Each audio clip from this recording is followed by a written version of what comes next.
Yo, what is up guys? It's me, Zachary. It just hit me how close we actually are to 100,000 subscribers. Back when I first started this channel, I always dreamed of hitting that milestone. And now that we're here, all I can think about is how it was back then and how I felt back then. I still remember vividly when I got my first subscriber. His name was Ben Frick. I will never ever forget that name. Not too long after that, someone else had subscribed to my channel, Eric Johnson. Once that happened, like, words can't even explain how excited I was. I had 2 subscribers, but I felt like I had a million. Like I said, my very first video that I ever posted on this channel. The reason I started this channel was because I wanted people to talk about basketball with. I had no one to talk about basketball with back then. 0 people in my life to talk about basketball with. Now here we are, nearly 100,000 subscribers deep. And it's just unbelievable how far we came. You guys literally changed my life,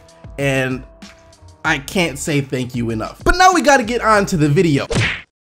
Every day, it's something else. I swear it is. Knicks, I'm gonna need y'all just to pull the trigger on a trade here. Trade Carmelo Anthony. A decent bit more about Carmelo Anthony came out yesterday. It started when Damian Lillard and McCollum did an open interview talking about their recruiting of Carmelo Anthony to the Portland Trailblazers. Dame said he'd been speaking to Melo directly, and CJ said he'd been sending some not so subliminal messages. But in their own ways, they have both been openly recruiting Carmelo Anthony. And according to them at least, the report that came out a couple days ago about Melo not being interested in joining with the Blazers, waiving his no trade clause to be traded to the Blazers, that isn't at least 100% true. Take a listen to what both Dame and CJ had to say on the situation. Have you reached out to Carmelo?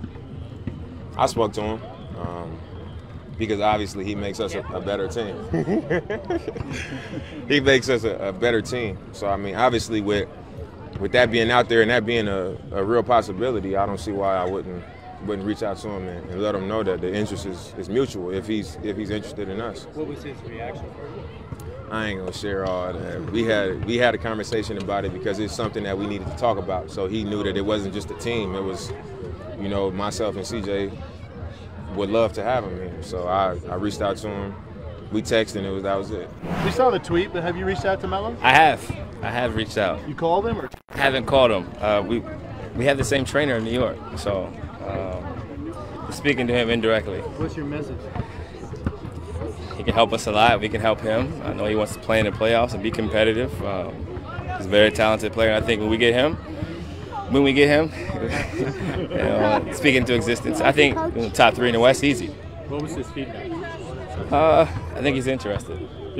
I think he's. I mean, obviously, I feel like he wants to play with his team, with his good friends, the Banana Boat friends. I know he wants to play with CP and LeBron. So those are very good teams, very good options. But I feel like we're also a very good option. So to me, what it sounds like is that Dame talked to Melo, and Melo probably said something to him along the lines of, it would be cool if they teamed up, him, Dame, and CJ, or he just didn't shoot down the idea completely of playing with him, but he still does have his heart set, like we all know, on playing in either Houston or Cleveland. That's why CJ said that Melo still wants to play with his friends, either LeBron James or Chris Paul. This is nothing we didn't already know, but it is more reassuring hearing it from the players, people close to the situation, rather than the media, people who could have just made it up. So those two are in pursuit mode of Carmelo Anthony, which gave more life to the Melo to Blazers rumors. As far as the Blazers being the 3rd best team in the West, if they did get Melo, I like the Blazers a lot, but I don't think I can say that they could be the 3rd best team. We all know the Spurs and the Warriors are gonna be in that top 3 for sure, but then they also have to compete with the Rockets, Wolves, and Thunder to get that number 3 spot. They'd be in contention for it, no doubt, with Melo, but it's not as good as theirs if they get him. So that was the first bit of Melo related news that came out yesterday, and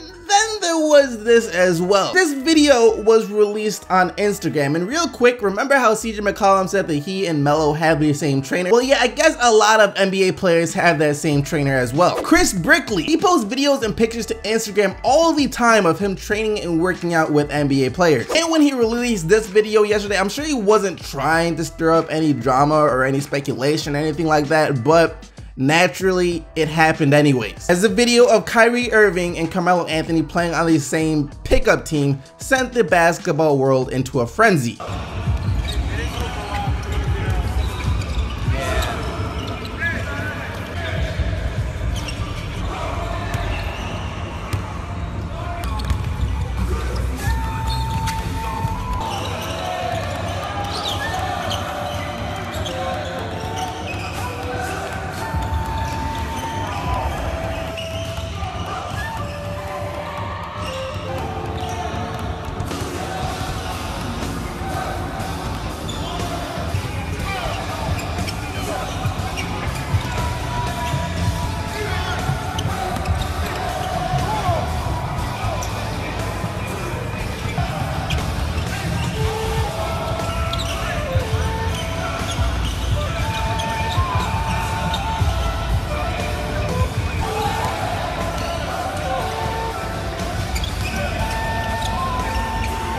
video had all the Cavs fans going absolutely crazy. They were salivating at the thought of seeing Kyrie Irving, LeBron James, and Carmelo Anthony on the same team, demanding that the Cleveland Cavaliers make a trade for Carmelo Anthony right now. A few years back during the regular season, there were some fans arguing against Carmelo to Cleveland. Now there are no Cavs fans arguing against that. They want anyone they can get. And I'd be lying if I sat up here and said that I wasn't excited seeing this. Of course this made me excited. I love seeing the best players play. It's really fun to watch, and that was a lot of fun to watch. I watched that video at least 10 times, no exaggeration. And I was excited when watching it, but at the same time, some other people, mainly journalists, were taking this to another level that it didn't really need to go to. I saw and read some articles that were talking about how good Kyrie Irving and Carmelo Anthony's chemistry was in that video on the court together. They were talking about how good their chemistry was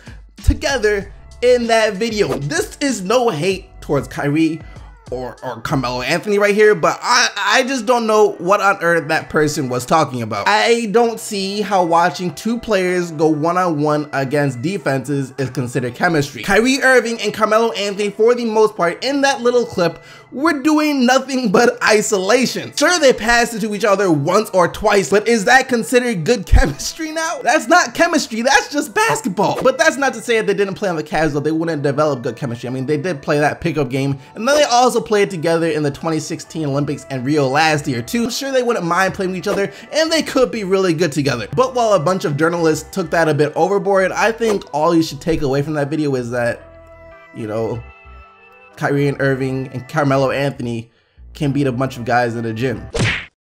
Bulls fan, you guys have had a pretty rough summer so far, I'd imagine. I feel for you guys. It's been a while since I've been able to say anything positive about the Bulls for the most part on this channel. That's why I am extremely happy to be able to show you guys this footage today. When you traded away Jimmy Butler, it sucked, but it was a move that you kind of had to do to start the rebuilding process. And in return, you got a package of Chris Dunn, who you guys can only hope and pray turns it around from his terrible rookie season. Lauren Markkanen, who is of course a rookie and like most rookies, just a wait and see type thing. And then Zach LaVine, the most sure thing amongst what you got. The only question is if he can bounce back from his injury, and if so, how good he can be. And that's the person we're gonna be talking about right now, Zach LaVine. I like Zach LaVine a lot. The man can dunk, he's extreme athletic, he can shoot now, he can dribble, he can do a bunch of things on the basketball court, and is just a great young player. And it also appears like he might be out here looking for vengeance on some other basketball player. He almost had his career ended by an injury, so he's trying to end the careers of others as well, even though this person wasn't even in the NBA. He's just trying to ruin his rec career.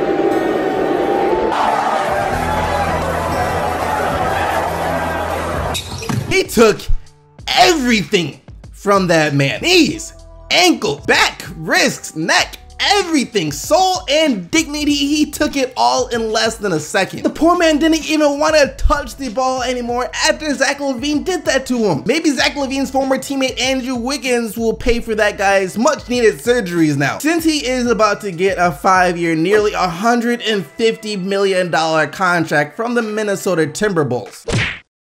And that's going to lead us to the question of the day. How well do you guys think Kyrie Irving and Carmelo Anthony would mesh together on the same NBA court? Not in a pickup game and not in the Olympics, but in the actual NBA. How well do you think that will work out? Let me know down in the comment section below. But now let's take a look at what you guys said in yesterday's video. And yesterday, after Ben Simmons started recruiting LeBron James on Twitter, I asked you guys how you would feel if LeBron went to Philly next year, and here's what you said. Ben Simmons should play in a game first before he asks for anything. Question of the day, I am a Sixers fan. If we get LeBron to join our team, we will be a dynasty for the next decade. Not because of LeBron himself, but because of his mentorship to the feds. LeBron could be that substitute teacher you had in high school that made a lesson make sense when your actual teacher can't.